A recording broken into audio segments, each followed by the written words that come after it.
بهتر نیست وقتی میشه تو خونه یه پیتزا با این کیفیت و خوشمزگی درست کرد هر دفعه زنگ میزنی از بیرون پیتزا سفارش میدی؟ پیتزا کالزونه یا پیتزا کالزون یکی از خوشمزه ترین پیتزاهایی هستش که میتونیم تو خونه به راحتی درست کنیم.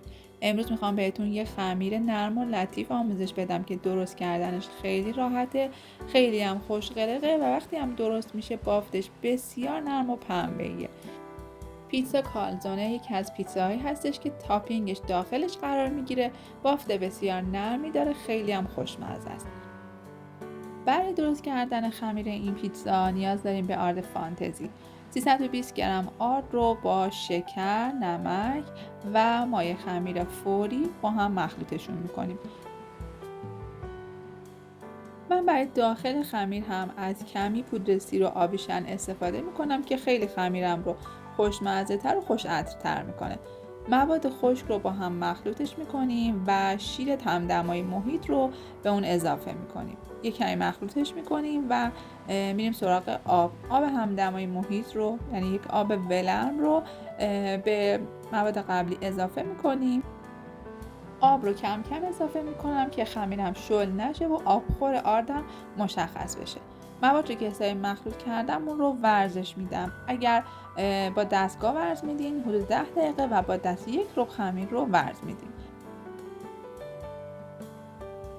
زمانی که خمیر رو ورز میدین، بعد اینکه خمیر کاملا جمع شد روغن رو اضافه میکنیم.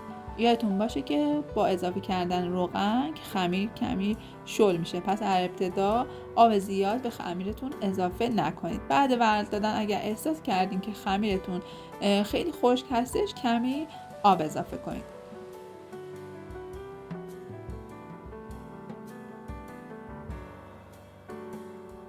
بعد اینکه خمیرم رو حسابی ورز دادم اون رو از کاسه جدا میکنم و باید خمیرم رو چونه کنم. این خمیر بافت بسیار نرم و لطیفی داره، کلا خمیر خیلی خوشقلقی هستش و تست کشدانی خیلی خوبی داره. ببینید خمیر کاملا کش میاد، بافت بسیار نرمی داره. حالا خمیرم رو چونه میکنم به حالتی که میبینید کاملا اون رو گرد میکنم. داخل همون کاسه کمی روغن میریزم و خمیرم رو حدود 1 ساعت در یک فضای گرم و مرطوب استراحت میدم. روی خمیر رو کیسه فریزر چرب شده بکشین، روش رو پارچه بذارید و 1 ساعت اون رو استراحت بدین. تو این فاصله میتونید تاپینگ داخل پیتزا رو درست کنید. من از چند تا سوسیس استفاده کردم، اونها رو رنده درشت میکنم. شما میتونید از هر چیزی که دوست دارین برای داخل پیتزا استفاده کنید.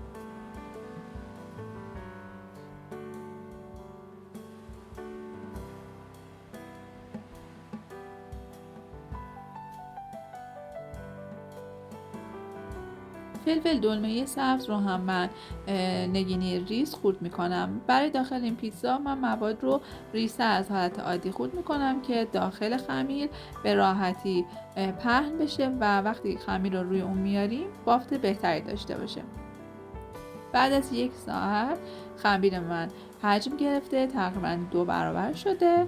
پف خمیر رو میگیرم، اون رو دوباره جمع میکنم، روی سطح کارم کمی روغن میریزم.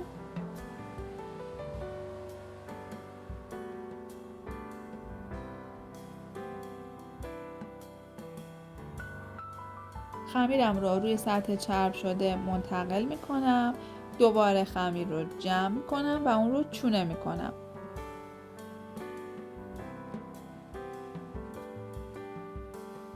بعد اینکه خمیرم رو چونه کردم روی همون سطح کارم خمیرم رو با کیسه فریزر میپوشونم، روش رو پارچه میذارم و حدود 20 دقیقه دوباره به خمیرم استراحت میدم. بعد از 20 دقیقه دوباره به سراغ خمیرم میرم، خمیرم رو جمع میکنم. ببینید حباب‌های خمیر من کاملا مشخص هستش. این نشان از یه خمیر خیلی خوب و با کیفیته. روی سطح کارم آردپاشی میکنم و خمیر رو روی سطح کار باز میکنم، اون رو پهنش میکنم، با بردنه خمیر رو باز میکنم. بسته به سایز پیتزاتون که اگر میخواین یه پیتزای بزرگ داشته باشین یه دایره بزرگ درست کنید و اگر دوست دارین که به سایز کوچیک درست کنید اون رو به 2 قسمت تقسیم کنید.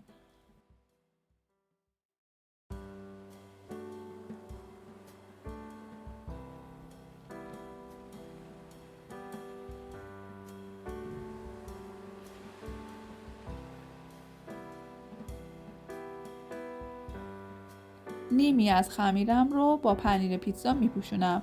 کناره های خمیر رو از تاپینگی که دارین استفاده نکنین که موقع بستن پیتزا جا برای بسته شدن خمیرتون داشته باشین.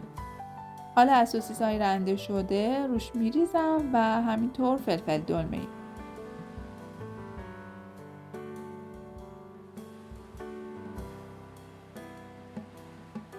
کمی ادویه مخصوص پیتزا میریزم، آبیشن هم میتونین بریزین و بعد هم کمی پنیر پیتزا و دیگه برای تاپینگش من چیز خاصی اضافه نمی کنم.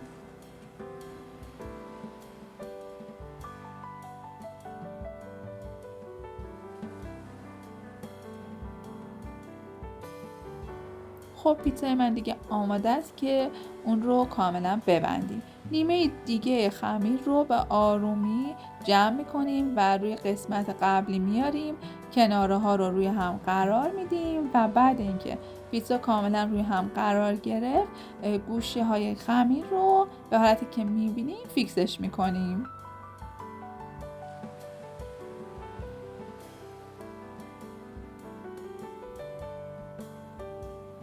بعد اینکه کناره ها فیکس شد به حالت پیچیدن خمیر رو میبندیم. خمیر من که آماده شد اون رو به سینی فرم که کاغذ گذاشتم منتقل میکنم، دوباره روش کیسه میکشم و حدود نیم ساعت دوباره به خمیرم استراحت میدم. بعد نیم ساعت یک تخم مرغ رو با کمی آبیشن مخلوط میکنم و روی سطح پیتزام رو رومال میکنم.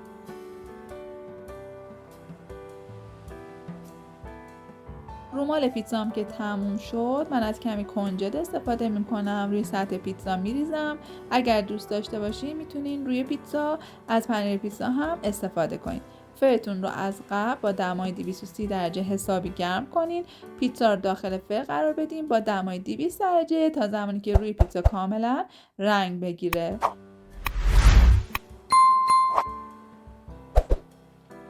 و در نهایت پیتزای من آماده شد.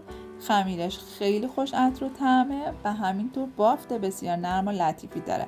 با برشی که من میزنم متوجه نرمی خمیر این پیتزا میشین. خداییش دیگه خوشمزه تر از این پیتزا جای پیدا نمیکنین. خودتون تو خونه دست به کار شین، به جای اینکه هر دفعه برین بیرون و پیتزایی رو بخورین که در آخرم راضی نباشین، خودتون تو خونه یه پیتزای خوشمزه و با کیفیت درست کنین و نوش جونتون.